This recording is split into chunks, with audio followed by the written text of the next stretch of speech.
Check, check, check. 1, 2, 1, 2. Check, check, check, check, check. 1, 2, 1, 2, 1, 2. It's good. Nice.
sorry. Wait. It's for the darts. Do you want to move it?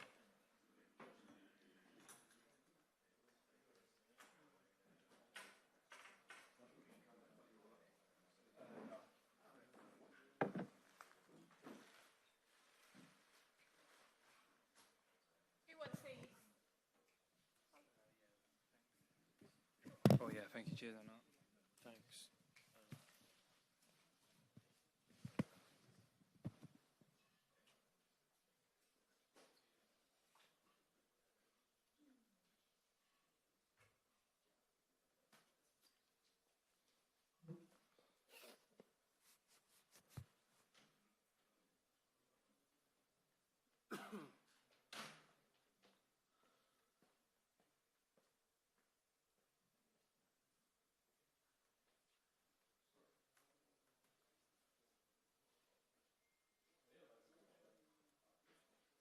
Make sure you nudge.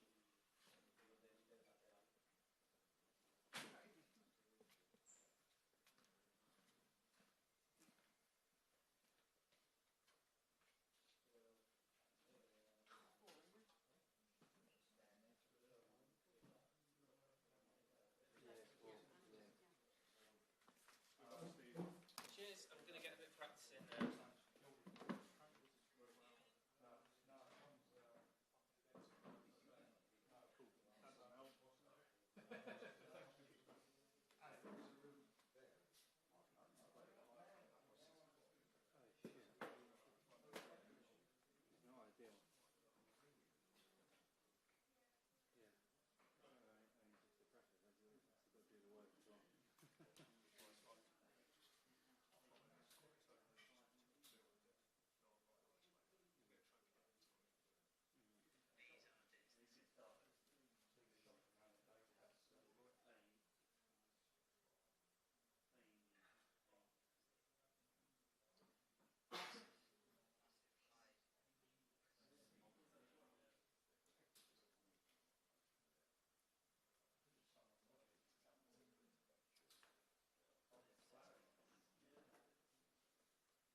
Check. 1, 2, 2, check. It's good?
style game. Oh, probably can.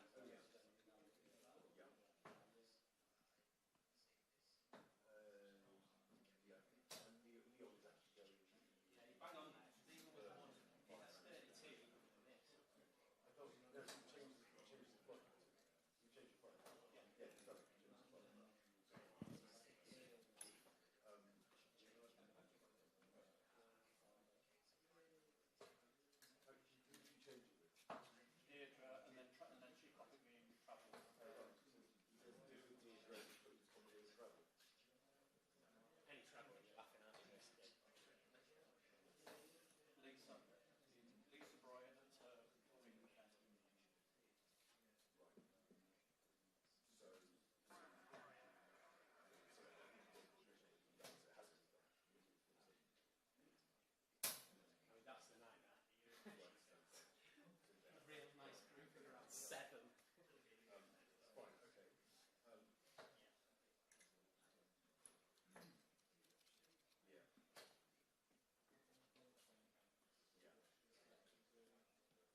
transcription. Got that on a transcription. Brilliant. The app's been, like, sort of 90% of the time it's been great. The other 10%, Which app have you got? voice pen. On the phone rather than on. Yeah, so I've got that on edited Microsoft it Word? on my laptop, shared it to my phone, and then I'm playing it back on my phone into the app. But so most Back of on them your go phone? into the app. Have you got Microsoft Word? No, so I've Microsoft. edited the interview on my laptop, Right. then sent the interview to my phone, Right. and then I'm playing it on my phone whilst this app on the laptop called VoicePad records it, transcribes it back in. Yeah. But it was weird. They've all been really good apart from one, which was the Phil Foden one, and it just started with 10 lines of "I'm a good dad, I'm a good dad." So I was like, what is going on here? This wasn't Carl Walker. It was so cute. That was the kind of Kyle before he came to do the interview with us. He was FaceTiming his kids. She was like, I'll go down and go to the interview. And she went, okay, Oh, nice. hello. Don't do that to me.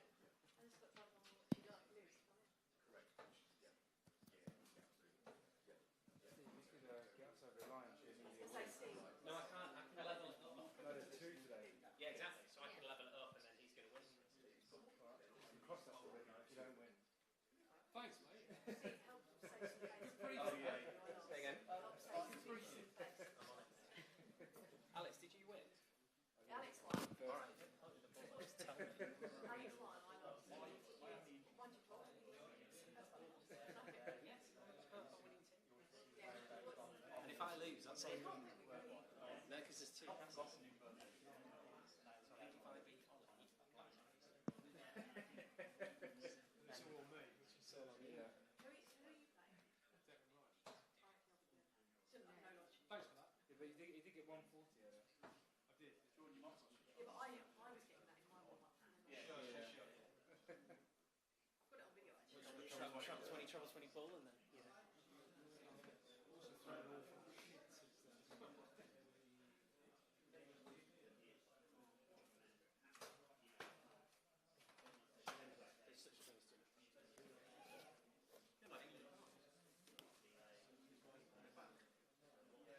battery.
You were scaring the life out of me standing there. Okay. So, You told me to aim in that bit as well. thank you. You should go to it before. On the internet. Oh, really? Yeah. They did it. Yeah, they did it on 20 years ago. Yeah, so the... Hi. Good. All right. First or second? Yeah? Are you good at that? No, mate, I'm not good at that. Never thrown it down. I'm worried about them standing there.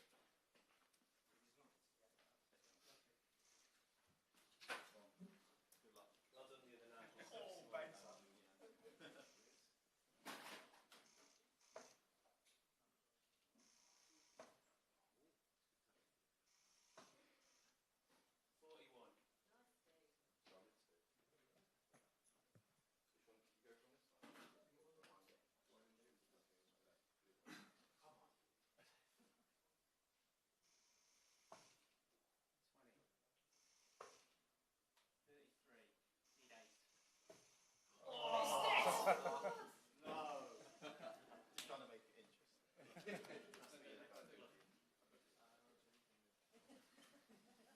That's it.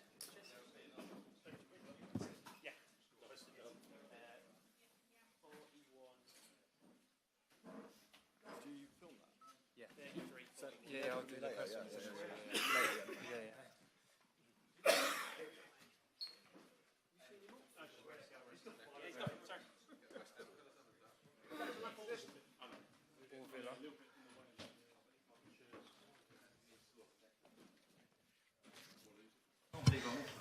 Okay, good afternoon everyone and welcome to Blankenheim for this media conference with Ollie Watkins.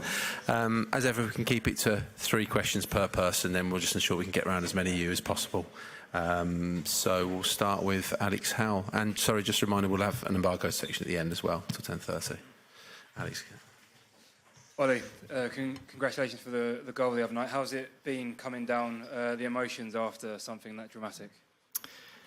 Yeah, it's been an unbelievable feeling, to be honest. One that I was taken back by the goal, but also I wasn't shocked that I did that, really, because I have full belief in myself. I knew when I was going onto the pitch that I was going to score.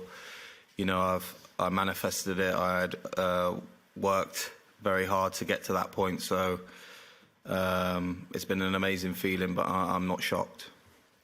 That was kind of my next question. After doing something like that, you said you manifested it, but does it give you even more belief heading into the final you could have a similar impact? Yeah, definitely. I've got that fire in my belly, ready whenever I'm called upon, and hopefully I get the call to come onto the pitch again, and then hopefully I can produce. You celebrated with the subs because you said you know yourself how difficult it is when you're not playing, when you're used to having regular game time. Did any of them say anything to you about how much it meant to them that you ran towards them? Not really, but Dean Henderson said he thinks that's the best moment of his career, and he didn't even score the goal, which was nice. But you know, we've been working so hard day in, day out. A lot of people don't see that, but you know, across the season we're here on merit because everyone's had a good season with their clubs. And we're regular starters, the players that haven't been playing, so it definitely is hard to adapt, and when you're not playing, you know, but training every day and them intense sessions, especially after winning and getting back late from games, you're up again early in the morning and back to the grind. And the boys that even haven't played a minute have had such a big part to play, you know, pushing the starters every day in training and, you know, being true professionals. So, you know, everyone's together, and I think it's brought the group so much closer. Ollie, hi. Good luck Sunday. You're probably aware of tonight's fixture, Exeter City at Weston-super-Mare. Are the stars aligning? I do keep track, but I didn't realise that. I didn't know that question was going to come out of your mouth then. I was a bit surprised, thinking, is there a catch here with a fixture? No, but I can remember playing a pre-season friendly against Weston-super-Mare when I was at Exeter back in years and years ago. I think when I was 18, So yeah, good memories, and yeah, good luck to them both. Are you aware the whole country's gone absolutely crazy back home? You know what? I was speaking to Harry Kane this morning at breakfast, and I was saying I was trying to take it all in when I was on the pitch, and he was trying to drag me away for you guys, desperate to do an interview. But I was trying to soak it all in, because obviously those moments don't come around often. But also, we're in such a small little bubble that it kind of, you get into a routine, you just go on to the next. You know, next thing you know, we were back on the bus playing Uno, on the way back to base camp, ready for training and recovery the next day. So I'm sure the lads are all aware that, you know, there's a lot of hype, and the country are probably very excited about the game on Sunday. But, you know, our focus is on that final, and yeah, it's just back to base camp and focusing. Hi, Ollie. Congratulations and good luck for Sunday as well. Jordan Jarrett Bryan, Channel 4 News. Much of the country have been very critical of the style of play, but I don't know anybody today that really cares about how you've got to this final. They just want to win this final. As an attacking player yourself, how important is the more attacking brand of play to you? And can I also ask, have you received any text messages from your club Spanish manager, Unai Emery? So the text messages, no, I haven't. I don't even actually have the boss's number, to be honest. But I have had some text messages, quite a few text messages actually. But yeah, I think I was going to after that the other night. And then secondly, onto the formation and how we're playing. You know, I feel like obviously the early stages, the group stages, we weren't playing our best football. It doesn't take a genius to work that one out. Everyone knew, even in base camp. But the main thing is we weren't losing games, so we were unbeaten. And then progressively, as the tournament's gone further on, you know, we're playing better football. We're controlling games. Even if we've gone a goal behind, we don't crumble. We've come back and shown that the togetherness, the attitude that everyone's there as a team to work hard and pull together. And I feel like we're only getting stronger game by game. And it's also been noted that many strikers across the competition, it's not really a strikers tournament from what we've seen. But with England, do you feel that depth in that particular part of your squad has given you the edge so far and could be the difference on Sunday? Yeah, definitely. I feel like there's three strikers, me, H and Ivan, and we all have different attributes. And, you know, as a manager, I think you want as many options as possible. As much as it gives you a headache, and sometimes it's also perfect to have them options and being able to choose from, you know, different quality strikers. Thanks. Kerry? Hi, Ollie. Congratulations Thank you. on the last match, and good luck going into this final. I want to take you back to Newton Abbot, Newton Town, and ask you, what was the first memory you have of sitting down and watching an England match? Where were you? Who was it? I can't remember the first. I can't remember the first game or anything like that I watched. But I can remember not too long ago, actually, when I was in a pub with my best mate. I was watching the England game. I was in a goalkeeper shirt, I think a cheap goalkeeper shirt from Sainsbury's, and that was probably a good memory that I can remember. You know, being a fan and you know, just enjoying the moments. And now it's crazy to think that I'm here. I've played such a big part of us getting to the final, and yeah, it's a bit surreal, really. You talk about it being surreal. David Beckham mentioned your goal on his Instagram, compared it to his Greece goal, and you said he didn't actually tag you in, but you said his goal was better. You do appreciate that your goal has got this team into the European final, right? Yeah, I think obviously Beckham's, I just think his technique and a free kick from a dead ball situation is probably a lot harder. Obviously, granted that my goal was very special as well, and I'm not taking anything away from myself. But look, they're both iconic goals at the end of the day, and yeah, very important for our country. There's been a message from the King of England, King Charles. He's saying, if I can encourage you, the England team, to secure victory before the need for any last-minute wonder goals or another penalty drama, I'm sure the stresses on the nation's collective heart rate and blood pressure would be greatly alleviated. Can you confirm or deny the rumour that these last-minute goals are all just for limbs? No, as much as it obviously makes it more exciting, I feel like personally we don't care how we win or score, as long as the ball goes in the back of the net and we come off the pitch, you know, winning the game. It doesn't matter. And it's been announced now that whoever ties for the Golden Boot, it won't come down to assists. There will be Golden Boots for every player tied. How much of an incentive is that for everyone in the camp as well?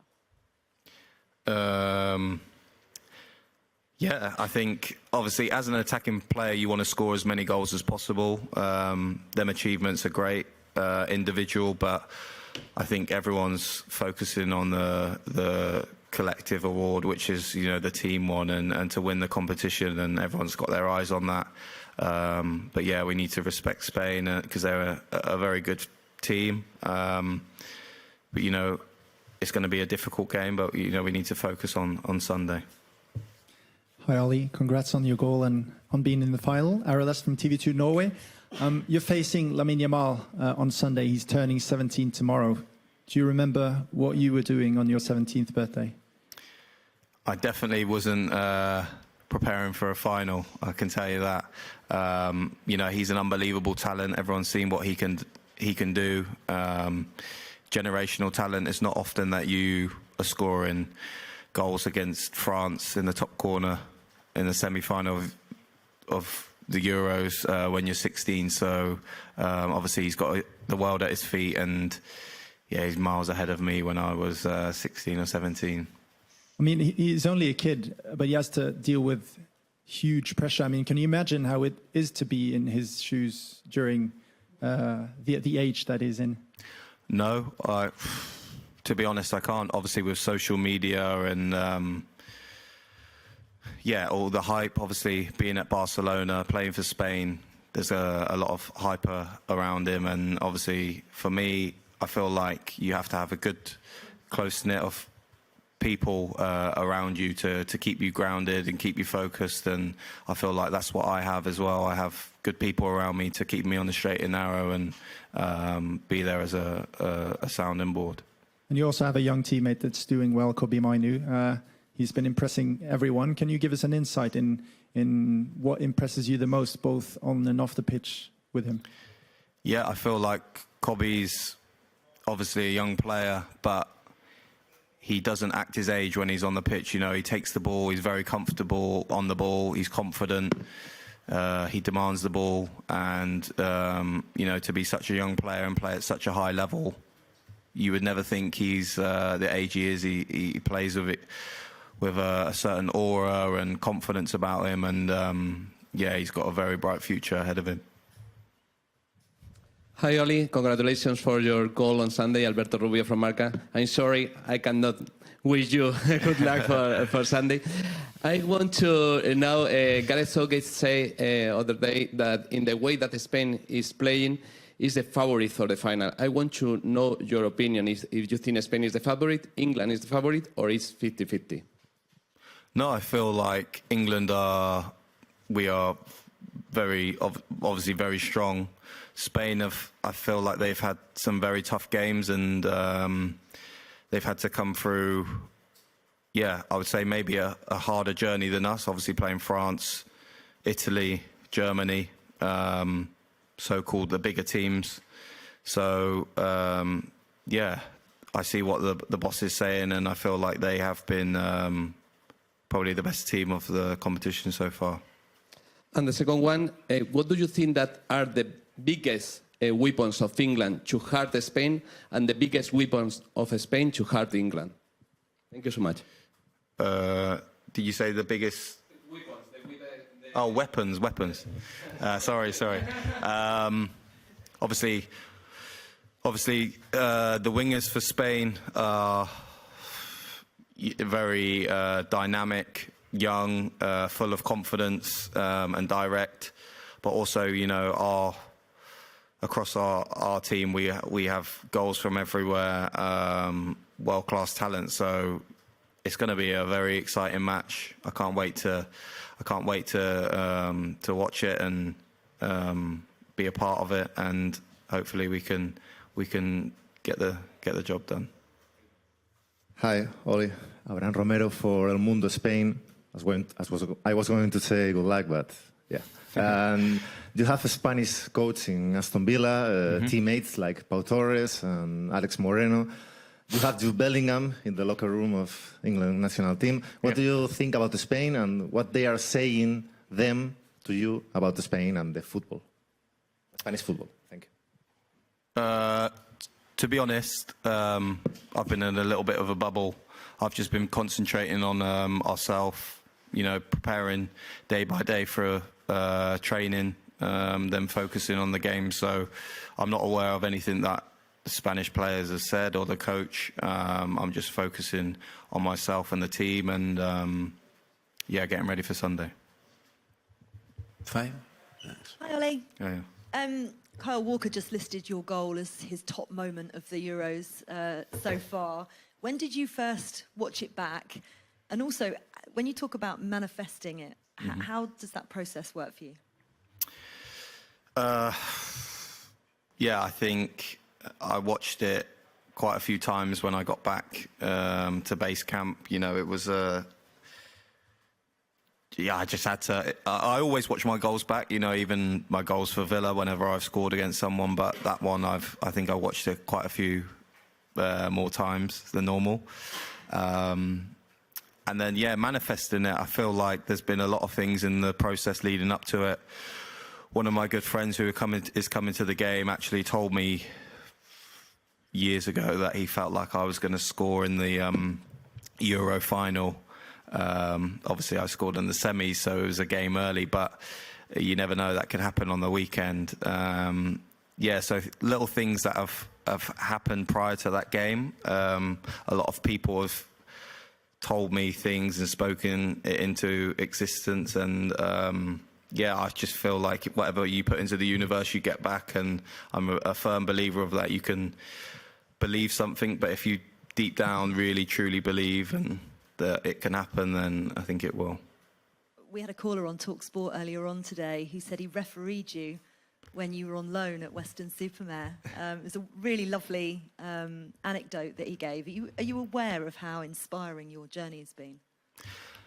No, I'm not really. I take things day by day. I don't look too far ahead, or I don't really look too far back either. I know it's been an amazing journey, and obviously I've put in a lot of hard work to get to this point, but anything's possible with hard work, and I wouldn't say I'm technically the best here or the best player, but my work rate and dedication is up there with everyone here in the squad. So I feel like with hard work and dedication, if you put your mind to it, you can achieve anything. And to the kids that are out there that are playing non-league, the dream isn't over. Just keep going, keep working hard, and you can get to where I am today for sure. You are one game away from lifting the European Championship trophy, which is incredible. We've been asking all the players what they'd do if they won the Euros. Phil Foden says he wants the whole team to spray paint their hair in a St George's flag. Kyle Walker has just said he wants you all to get a tattoo. It has to be exactly the same one, done by the same tattoo artist. Yeah. What would you do if you win the Euros? See, I'm not. I haven't got any tattoos, but I think I'd join in on that one. I think I'd go for the tattoo one. Yeah, I think it's good. Andy here has been setting up a game of. If you watch the TV program Traitors, another thing we've been playing is a game called Wolf. So I think I'd persuade Andy to get a little wolf tattoo as well. I think. Brilliant. Right, I'll keep him to that. Yeah. Thank you. Go back to Joe from Scott. Hi, Ollie. Good luck for the weekend. Can you give us an insight into how Gareth Southgate has managed to keep all of the players that have been the finishers for the games ready for coming on? Because it's clear that every substitute has made such an impact throughout this tournament so far. Yeah, I think Kieran Trippier did a good speech. You know, we presented him with Andy, was it 50 or 75 caps? 50 caps, a little kind of board saying congratulations, and he did a speech and said that, you know, the last Euros, I think he played maybe one group game, then he didn't play again till the quarter-final and then the final. So he's just like, as much as it may seem like you're not involved, everyone has to be ready because you're going to have a part to play. So I think everyone's taken that into consideration, and, you know, us lads that have come off the bench have all had our moment, had that impact, and yeah, it proves that you're not actually that far away from playing or coming on and making a difference. And lots of players in this squad have been in this position before. What have they said to the rest of you about their experiences and how to prepare for the game on Sunday? To be fair, I've not had the conversation with many of them, but I know from previous, when you play a game and it means so much to you, and you lose that game, you take experience from that, and you know, you do all you can to make sure you don't make the same mistakes. So I think obviously the last Euros we lost to Italy, and that's firmly on the lads' minds. So going to do everything we can to make sure we win on Sunday. Okay, two more in this live section. Gentleman in the middle there, and then we'll come across here. Hi, Ollie. Pablo from Mundo Deportivo Spain. Congratulations. I will ask you for the crowd. In the semifinals, there are a lot of more people from Netherlands, but how important is the crowd? Because they are so louder to the team. How important is in the final the crowd to the team? Yeah, I think massive. You know, when you're playing on the pitch, you maybe don't take it into consideration, but obviously I've been on the bench and I've witnessed the fans, hearing them sing, and at one point the England fans were out singing the Dutch fans, and it seemed like there was a lot more of them than us, but you wouldn't have thought that with our fans being so loud. So as much as it may not seem like it, they do have an impact on the players, and you can hear quite a lot from the pitch. So their support is everything, and they've been supporting us so well so far. So hopefully they can keep going and be loud for us on Sunday. You face Spain. Maybe the main character in Spain is Rodri. You play against in the Premier League. How important is to England to stop that player? Yeah, very similar. I was speaking to Declan Rice earlier about, I can remember watching the Italy game, and Jorginho, I felt like was a crucial player for them when in the last Euro final. So this time, obviously playing against Rodri, everyone knows his talent, is a world-class player, and I feel like he is crucial for the way they build up. So, you know, if we can stop the ball from getting into him, it makes our life a lot easier. But it's never that simple with a world-class player like himself. Sorry, one more behind you before we come here. And then we come there. Thanks. Okay. Hi, Ollie. I'm Adrià Alves from Cadena Ser Radio in Spain. You speak good words to Lamine Yamal, to Rodri, but which one of them do you think is the key player for Spain? I would definitely say Rodri, just from his experience of obviously what he's won at Man City. And he's very crucial, like I said, for the build-up for them defensively. I feel like he dictates games with the way he plays, so I feel like Rodri is the main man for them. And then a final question for you. Do you think that Spanish players or Spain can have a feeling that they already win the final? They are overconfident, and do you think it could be against them?